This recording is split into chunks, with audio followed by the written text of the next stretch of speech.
This is Eileen Griffin with the Heartland View from the Heartland Daily News, bringing you information and analysis about public policy stories that affect your life, your health, your freedom, and the nation's economy. This week, we're going to just jump right in with our first story, which is on election integrity. You know, we've been covering this for quite a while. There's a lot of interesting things happening at different states, audits on the last 2020 election. So this one comes out of Arizona. This is an interesting story from Maricopa County on election integrity. So they've been doing an audit out there on Maricopa County, and they were expected to submit some election equipment. So as part of this 2020 election forensic audit, it was discovered that Maricopa County election officials tampered with the election records just days before the equipment was supposed to be delivered to the Arizona Senate for this audit. Before the machines were turned over to the Senate, a directory full of election databases was deleted by an administrator, and this spoiled some evidence needed for the audit. State Senate President Karen Fawn describes several concerns, requesting response from the Maricopa County Board of Supervisors. First of all, she wants to know, why were these deleted? Why were the election records deleted? Why is the county refused to respond to requests for subpoenas?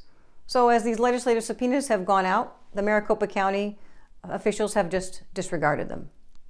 She also would like some explanation about many anomalies in the chain of custody of the ballots during this election in 2020. Senator Fawn said, quote, "As the audit has progressed, the Senate's contractors have become aware of apparent omissions, inconsistencies, and anomalies relating to the Maricopa County's handling, organization, and storage of ballots," end quote. Arizona GOP Chairwoman Kelly Ward said that the Arizona Senate they've exposed these issues. Their exposure of these irregularities will at least help restore the election integrity in that state and encourage voter confidence. So hopefully they'll have some improvements in that state and good efforts on their behalf. So we're going to jump over real quick to talk about the California pension crisis. California has been quiet on this topic lately, but it's certainly still out there.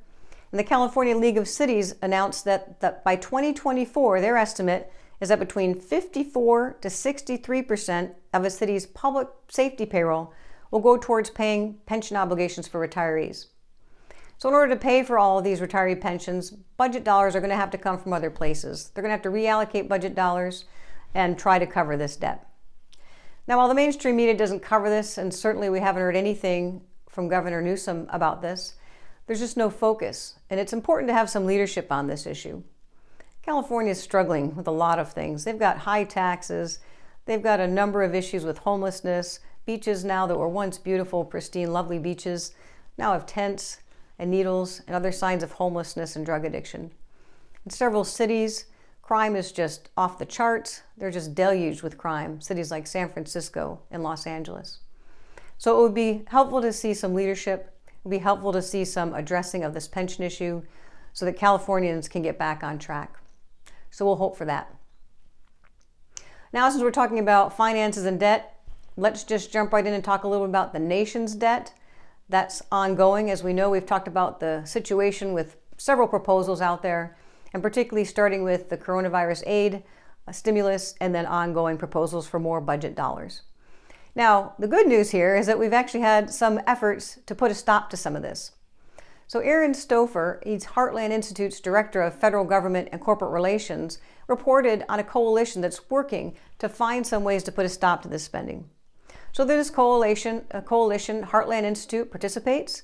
This group of about 24 organizations that have come together, and they're coming together to support the MAP Act, which is a proposal that is supposed to put some controls on this spending. It's called the Making America's Prosperity Act. So the Heartland Institute has joined this coalition. There's about 25 other organizations, and they're asking Congress, they're basically urging Congress to accept this MAP Act. It's sponsored by Kevin Brady, a Republican from Texas, and Senator Mike Braun, a Republican from Indiana. This MAP Act legislation would cap federal spending as a percentage of potential GDP and provide a debt brake to stop unsustainable federal spending.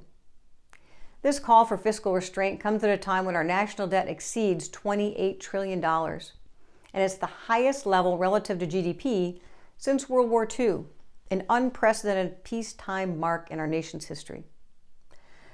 Now, just last year, Heartland released a brief entitled How to Solve America's Debt Crisis in the Wake of the Coronavirus Pandemic. Now, if you'd like to look at that brief, there's a link provided on the screen. You can find that and go take a look for yourself.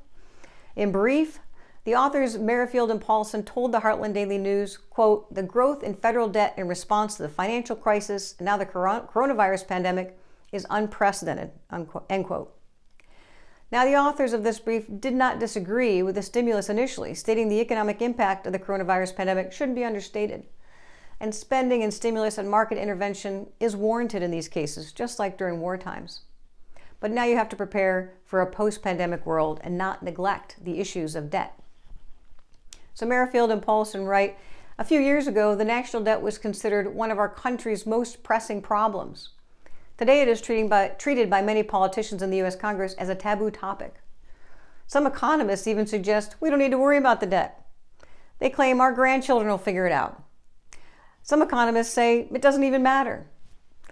But what these irresponsible policymakers and economists really mean is that Americans should just stick their children and grandchildren with this hefty bill.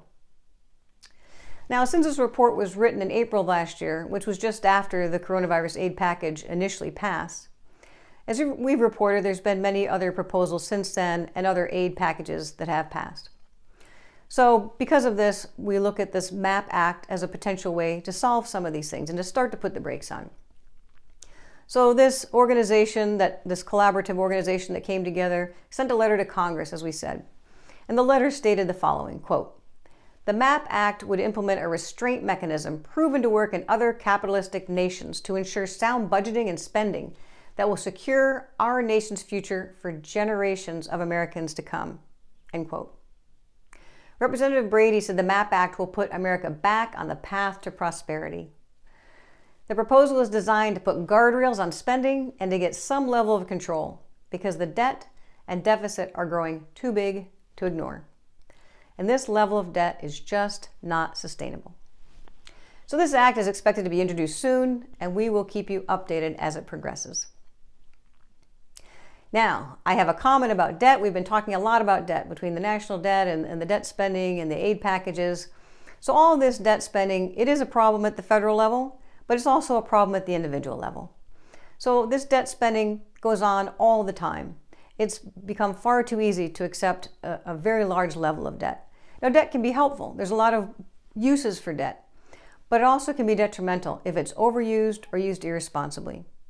So, for example, we know in our country we've got tremendous amount of student loan debt. We've got tremendous amount of credit card debt, auto loan debt, all of these debts that are growing and expanding. And many, many people are suffering with the burden they're carrying on their back with this debt. So leverage has benefits. There's a way to use leverage strategically and judiciously, but not excessively. So people need to think about debt for their own lives and their own families and their own budgets. We all need to look at our own homes first, and then also look to our nation and expect that our nation's leaders should keep control of our budgets, be judicious, be practical, and be fiscally responsible, and we should do the same. That's my comment on debt. That's my week's report from the Heartland View. If you'd like to see more stories or more information, please go to the website heartlanddailynews.com. There's lots of information about all kinds of things. If you'd like to see the organization that supports this information that we're providing to you, please go to the website heartland.org. Thank you for your time. Thank you for listening. Watch out for debt, and have a great week.